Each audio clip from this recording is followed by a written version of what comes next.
शिवं शिवं।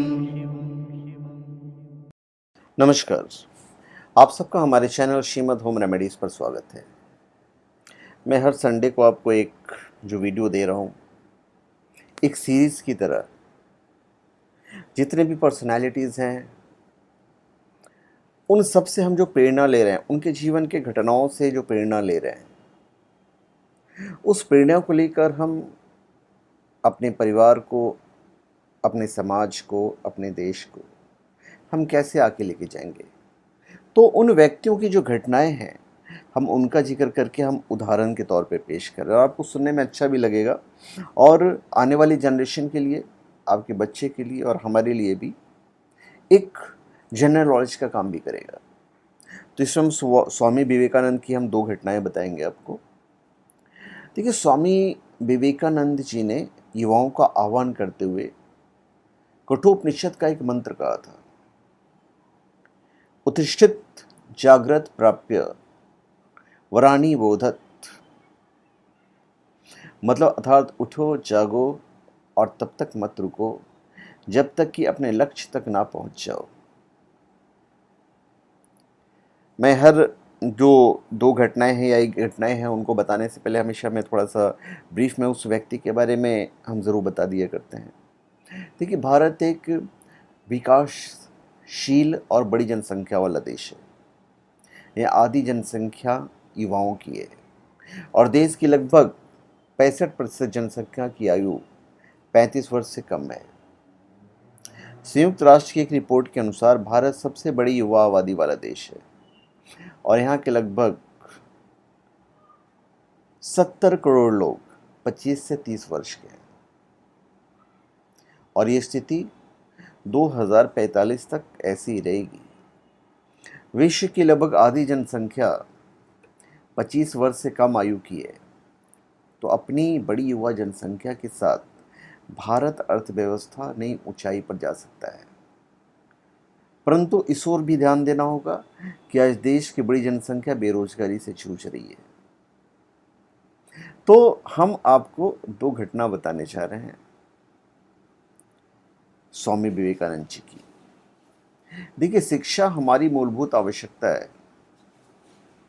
भारत के लोगों को यदि आत्मनिर्भर बनने की शिक्षा नहीं दी जाएगी तो सारे संसार की दौलत से भारत के एक छोटे से गांव को भी सहायता नहीं की जा सकती है। ऐसा मानना था स्वामी विवेकानंद जी का और वो बिल्कुल सही थे। नैतिक तथा बौद्धिक दोनों ही प्रकार की शिक्षा प्रदान करना हमारा पहला कार्य होना चाहिए। राष्ट्रभक्तों की टोलियों पर स्वामी विवेकानंद ने कहा कि देशभक्त बनो। इन बातों से युक्त विश्वासी युवा देशभक्तों की आज भारत को आवश्यकता है। स्वामी जी का स्वप्न था कि उन्हें 1000 तेजस्वी युवा मिल जाए तो भारत को विश्व शिखर पर पहुंचा सकते हैं, क्योंकि उनका विश्वास था युवा पीढ़ी नई पीढ़ी। तो चलिए हम उन दो घटनाओं का जिक्र करते हैं। पहली जो घटना है वह एकता के संरक्षण के हिसाब से। देखिए, सनातन धर्म के प्रतिनिधित्व के रूप में अमेरिका में आयोजित एक धर्म संसद में गए थे। यह सही समय था किसी भी प्रतिष्ठित मंच पर सनातन धर्म के मूल सिद्धांतों को सामने लाने का। धर्म संसद में कई गणमान्य वक्ता थे जो अपने संबंधित भाषण के साथ तैयार थे। जब स्वामी विवेकानंद जी की बारी आई तो वहाँ बैठे हुए दर्शकों को उन्होंने मेरे अमेरिकी भाइयों और बहनों कहकर संबोधित किया। उनका यह वाक्य चर्चा का विषय बन गया था। उनके बात करने के तरीके से वहाँ बैठे लोग काफ़ी प्रभावित हुए थे। तो भाई, इतनी सी बात मैंने आपको बताई है और इसमें सीखने की क्या चीज़ है। देखिए, बात करने के अंदाज से हम लोगों को सहज या असहज महसूस कराते हैं। संसार में खासकर हमारी काम करने की जगह पर हमें हमारे संप्रेषण का ध्यान रखना चाहिए कि जो हम कहना चाहते हैं वो लोगों तक अच्छे से पहुँचे। तो भाषा की शुद्धता का होना आवश्यक है। उत्साह और करुणा से भरे शब्दों से लोगों में एकता और भाईचारे की भावना बढ़ती है। साल 2021 में महात्मा गांधी ने बेलूर मठ की यात्रा पर आए थे और उन्होंने स्वामी विवेकानंद की पुण्यतिथि के उपलक्ष्य में कहा कि मैंने काफ़ी गंभीरता से उनके कामों को देखा है और वो देखकर मैं कह सकता हूँ कि अपने राष्ट्र के लिए मेरा प्रेम पहले से 1000 गुना अधिक बढ़ गया है। मैं यहाँ आए नौजवानों से आग्रह करता हूँ कि स्वामी विवेकानंद जी के जीवन से कुछ हासिल किए बिना न जाएं। ये जगह स्वामी जी की कर्म भूमि रही है और इस पावन धरा पर उन्होंने अपने प्राण भी त्यागे थे।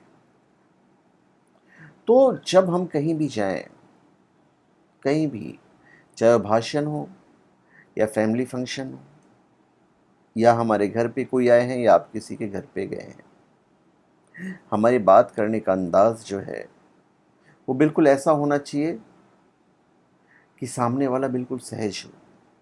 क्योंकि जब आप उस पॉइंट ऑफ व्यू से बात करते हो कि सामने वाला सहज हो, तो सामने वाला आपके प्रति एक पॉजिटिव थिंकिंग लेकर चलेगा, क्योंकि वो बिल्कुल नॉर्मल है।